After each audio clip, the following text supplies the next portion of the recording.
Hola, hola, bienvenidos a Generación Activa. Mi nombre es Ingrid Argueta y estamos en un espacio en donde debatimos, aprendemos y nos inspiramos para hacer la diferencia. Hoy nos acompaña Fernando Urquizu, doctor en Historia del Arte e investigador de la Escuela de Historia de la USAC. ¿Qué tal, doctor? Bienvenido a Generación Activa. Aquí muy contento, muchas gracias por la invitación y aquí pues con mucho entusiasmo, ¿no? Esperando este fin de año del 2024 y qué mejor pues que el tejedor de la voz de Guatemala. Así es, y esta es una época donde hay muchísimas tradiciones, pero son tradiciones como muy arraigadas en la parte espiritual, ¿verdad? De nuestra población o la parte espiritual de nuestras creencias. Pero, ¿cuál es esa parte mística de estas tradiciones de filia? Claro, lo místico es la magia que adquieren las imágenes milagrosas, ¿no? Una imagen milagrosa, según por ejemplo, el teórico Gruzinski, son las que tienen la capacidad de tomar vida a través de los seres humanos. En este caso, por ejemplo, nosotros vemos el nacimiento y en la medida en que nosotros identificamos a la Virgen porque tiene tunicela rosada, manto azul, sabemos que es la Virgen, pero en la medida que la aceptamos en una cita a esperar al niño Dios, la imagen está viva. Y en el mismo sentido tenemos al niño Dios. En la medida que le hacemos un fantrito, en la medida que le están haciendo un vestidito para el 1 de enero, entonces la imagen adquiere vida y se comunica con nosotros. Pero lo interesante de esto es que las imágenes tienen la capacidad de no envejecer y de pasar de una generación a otra. Y eso es una cuestión que es extremadamente importante, digamos, para la transmisión de la cultura y el conocimiento. En el mismo sentido, nosotros vamos a Señor San José con su vestido muy lindo, bordado, y como un padre, ¿no? Cuidando a su familia. Entonces vemos ahí toda una serie de mensajes, pero a través de lo que son las imágenes vivas en nuestro país. Que en este caso también sería como el nacimiento, ¿verdad? Por supuesto. Nosotros vemos el nacimiento integrado por San José, la Virgen y el Niño Dios, pero hay otra cosa más importante. Si nos damos cuenta que está Santa Ana, San Joaquín, Santa Ana, la Virgen Niña, el buey y la mula, es decir, la familia. ¿Por qué? Porque a través de la elaboración de estas maquetas, nosotros vamos fijando en la memoria colectiva el sentido de las generaciones que nos precedieron, ¿no? Que son el respeto que debemos hacia, por ejemplo, las personas mayores, cómo deben comportarse la sociedad, naturalmente en un modelo perfecto. Porque pensemos que actualmente en el siglo XXI, pues estos modelos han cambiado ligeramente, ¿verdad?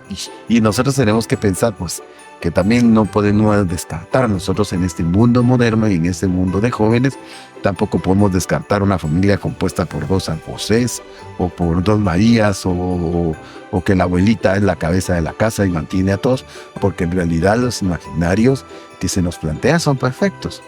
Pero recordemos que ya mismo Papa Francisco nos dice, ¿quién soy yo para juzgar a la sociedad o a los demás? Entonces, naturalmente acá la Iglesia se adapta al tiempo. ¿Por qué? Porque simplemente nos damos cuenta de que todo en este mundo cambia y se actualiza, y en la medida que nos actualizamos, se actualizan también las fiestas, el pensamiento, lo cual no implica que hagamos este modelo perfecto de nacimiento, ¿no? Una vida, entre comillas, ideal, ¿verdad? Pero nosotros en el siglo XXI, pues ya sabemos que no necesariamente parece así. Puede ir cambiando, pero parte esencial de estas fiestas en cada casa guatemalteca que celebra la Navidad, no puede faltar el arbolito y, por supuesto, el nacimiento, que ha ido como variando, también por los espacios, ha ido variando el tamaño de los nacimientos, ¿verdad? Por supuesto, nosotros tenemos que pensar de que no es lo mismo un un nacimiento, digamos, en el siglo XIX, en lo que un cuarto del tamaño de este ocupaba todo un nacimiento, ¿verdad? Con estos ángeles tan hermosos, ¿no? Porque pensemos en que todas las casas del centro histórico eran así, ¿verdad? Lo que pasa es que son en realidad ya muy pocas, ¿verdad? Las que quedan, no solo en realidad en el esqueleto, sino que queda el espíritu y las imágenes. Porque es muy importante que haya una comunicación entre espíritu, casa, imágenes. Pensemos que cada día somos más y los espacios son menores. Entonces, en la medida en que los espacios se reducen, ¿sí? Entonces, también pues, son más pequeñas las imágenes. Es muy interesante también ver que en un pequeño, ¿qué les digo yo? En un metro cuadrado, cuando nos hacen una representación de un nacimiento de pedacitos, pues así como sale en una bombita de cristal, pues, pero lo interesante es eso, que no se pierda ese espíritu, esa magia que tienen los seres humanos y la creatividad para hacer estas representaciones que tienen como finalidad servir de epicentro a la cultura del país. Y es que muchos nacimientos son como obras de arte, ¿verdad? Se ven cosas muy lindas, muy bonitas y muy preciosos, todo lo que colocan en el nacimiento, porque no solo colocar como una casita, la lucita, sino también es darle forma a un cartón, por ejemplo, o al papel de China. Pero cuéntanos un poquito de cómo nacen o de dónde surge pues esta tradición de los nacimientos. Claro, los nacimientos tenemos que pensar de que son introducidos originalmente como una maqueta que se va a realizar según también lo demanda la Biblia natales, ¿no? En lo cual no pueden faltar, por ejemplo, el letrero Gloria in excelsis Deo, ¿verdad? No pueden faltar, por ejemplo, las imágenes de San José, la Virgen, el Niño Dios, el buey, la mula, todo eso está debidamente legislado, porque tenemos que pensar que estas eran formas de reproducción de la sociedad o del comportamiento social. Entonces había, digamos, la Inquisición, por ejemplo, va a ser una de las instituciones encargadas de velar porque esto se mantenga de una manera estricta, a manera de que, porque si usted no le va a poner esos elementos, entonces no era un nacimiento. Entonces, eso tiene mucho que ver, digamos, con la reproducción de los imaginarios. Entonces, esto va a recibir un periodo de ampliación en el Concilio Mexicano III, presidido por Pedro Moya de Contreras, en donde él dice que se le pueden agregar, digamos, elementos de las culturas propias de los pueblos, porque nuestro pueblo es muy diferente al pueblo europeo, a lo que origina esto, ¿no? Entonces nosotros ya le vamos poniendo, por ejemplo, paisajes propios de cada región del país. Entonces va siendo diferente un nacimiento, digamos, propio del área de Zacapa, a hacer uno, por ejemplo, del altiplano del país, o del área del centro, o un nacimiento del puerto de San José. Entonces, ¿por qué? Porque a lo que van a representar es una realidad en donde vive una familia diferente. Y entonces es aquí donde nosotros encontramos la riqueza de todas esas enseñanzas que parten en realidad de los libros. Y pues ya cuando estamos en este periodo de la segunda mitad del siglo XX, primeros años del siglo XXI, cuando ya vamos en lo que se denomina la posmodernidad, ¿verdad? También ha cambiado el esquema familiar, ¿no? Hay familias en donde la cabeza de la familia ya no es el padre, sino es la abuela, ¿verdad? Hay familias que están compuestas, digamos, de gente del mismo sexo, entonces hay otras diferencias, ¿verdad?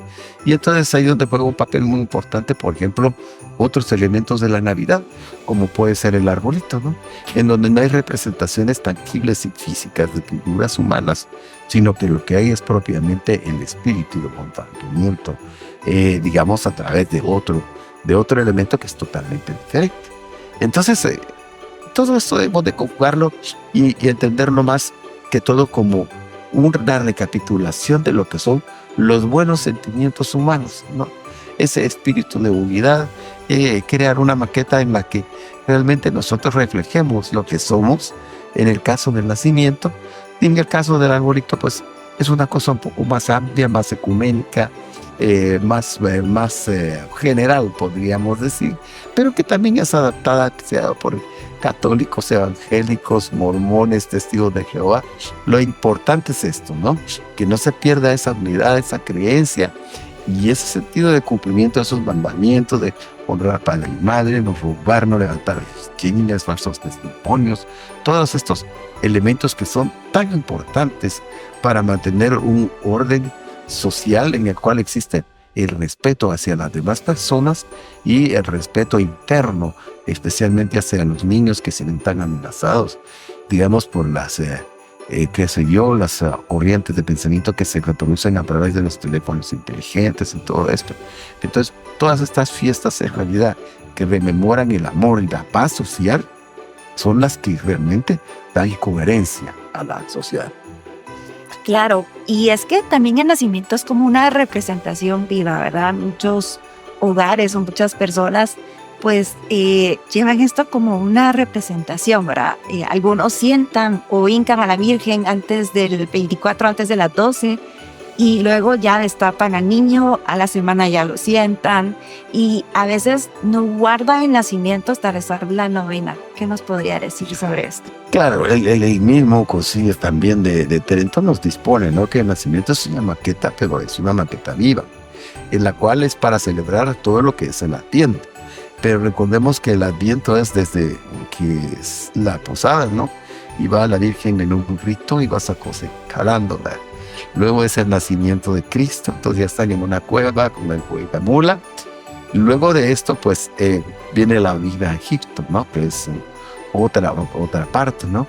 Luego viene la festividad del dulce nombre de Jesús, cuando toma su nombre, que es el 1 de enero, ¿no? El niño del Santísimo, que le llama. Pero en realidad es la circuncisión del Señor, o sea, cuando toma su nombre, ¿no? Luego viene la Epifanía, ¿no? Los Reyes Magos que presentan, digamos, el espíritu de unión de la Iglesia ecuménico. Podríamos decir, por eso es que hay un rey que es moreno, ¿no? Y que va en un elefante procedente de África, otro que va en la India, del Lejano Oriente, que es de piel cobriza, y el rey blanco en un caballo. Entonces seguimos hasta los animales de los continentes, entonces todo esto es muy interesante, ¿no? Y hay países como, por ejemplo, que antes se llegaba también en Guatemala, llegaban los Reyes Magos a las plazas y alamedas a regalar juguetes a los niños, dulces, y todo esto que se ha perdido conforme el tiempo. Luego venía la enseñanza de Jesús, pero había llegado en el templo, ¿no? Entonces, como él deja a su padre y a su madre, pero es una enseñanza que las damas o la familia debe respetar el sentido de profesión del niño, ¿no? Entonces, en este caso, Cristo quiere ser predicador, él va al consejo, digamos, de los grandes maestros de su tiempo, entonces lo encuentran con los doctores de la ley discutiendo las escrituras, ¿verdad? Entonces, eso es, en realidad, se celebraba con una ceremonia que se llama el robo del niño. O sea que se lo robaba para sentir ese espíritu, ¿no? De que desapareció un miembro de la familia, vuelve a aparecer, pero ya se reza la novena y se quita el nacimiento y se espera otro año más. Otro año más en el cual pues se van a recorrer otras etapas, o se van a meditar otras proclamaciones, podríamos decir, de la vida de Cristo, que tienen como función servir de ejemplo, ¿no? De una sociedad perfecta, pero ya sabemos nosotros, por supuesto, que nuestra sociedad es imperfecta y que nosotros somos imperfectos y que tratamos de hacer las cosas lo mejor posible, pero que ahí vamos poco. Así es, y es que estas fiestas realmente nos marcan como esa parte espiritual, ¿verdad? Muchas veces se nos olvida el por qué estamos celebrando ciertas fechas o por qué pues vienen ciertas celebraciones, pero es que es eso, ¿verdad? Celebrar esa conmemoración, ¿verdad? Conmemorar el nacimiento de Cristo para quienes son cristianos. Renovar, digamos, un espíritu de esperanza, renovar un sentido de podríamos decir, de unidad familiar, renovar, digamos, un proceso en el que, bueno, fulano me cae mal, pero en estas fiestas le voy a presentar, digamos, mi cariño y mi respeto hacia las diferencias que podamos tener. En ese sentido me lo daría yo más o menos estas enseñanzas. Naturalmente podemos tener a mano todas las, digamos, maneras perfectas en las que pues San Ignacio de Loyola inspiró esta Biblia natal, y no de Jerónimo Nadal, pero recordemos que todo se actualiza, ¿no? Y entonces en esos procesos de actualización es que ahí vienen las correcciones y vienen nuevos concilios, nuevas formas de pensamiento que no los impulsa la misma iglesia, sino que los impulsa la misma sociedad que actualiza, pero no hace que se pierda el espíritu original de lo que es en realidad la festividad, ¿verdad? Porque eso es lo más importante, que mantengamos ese espíritu de compartir con los demás, que mantengamos ese espíritu de enseñarles a los niños una forma estandarizada de perfección, podríamos decir, del alma y el cuerpo. Pero esto no implica necesariamente que sea exigente, sino puede tener, digamos, sus variantes y la aceptación también de nuestros defectos para poder, digamos, convertirnos, ¿no? O estandarizarlos hacia un comportamiento que beneficie a la sociedad. Así es, y esa es la parte como cristiana, espiritual de esta época de fin de año. Pero ¿qué pasa? Pues bueno, nuestro calendario y todo coincide un poco con el término de un año, ¿verdad? El término del ciclo, ya viene el año nuevo. Y entonces también entra otra parte que podrían ser como cierto misticismo o supersticiones para recibir el año nuevo. Que me como las 12 uvas en las 12 campanadas, que, bueno, aquí no mucho suenan las campanas o no se escuchan por los puestes, ¿verdad? Sí suena. Saco la maleta, dar la vuelta a la manzana, que barro mi casa y todo lo hacen a las 12 de la noche. ¿En dónde entrarían todas estas? Claro, estas actividades son parte, podríamos decir, de rituales, no propiamente de la iglesia, sino rituales de los países capitalistas más desarrollados, ¿no? Ya pasó la Nochebuena, nos vamos el año nuevo a la playa, nos vamos a tomar una fotografía con el fondo de tal o cual cosa, porque eso es, digamos, pero eso ya es el espíritu comercializado, podríamos decir actualizado de una América, ¿no? Entonces, pero es ahí donde se cambia, digamos, el imaginar, ¿no? Entonces, porque actualmente lo que pretende el capitalismo es la máxima ganancia en el menor tiempo posible.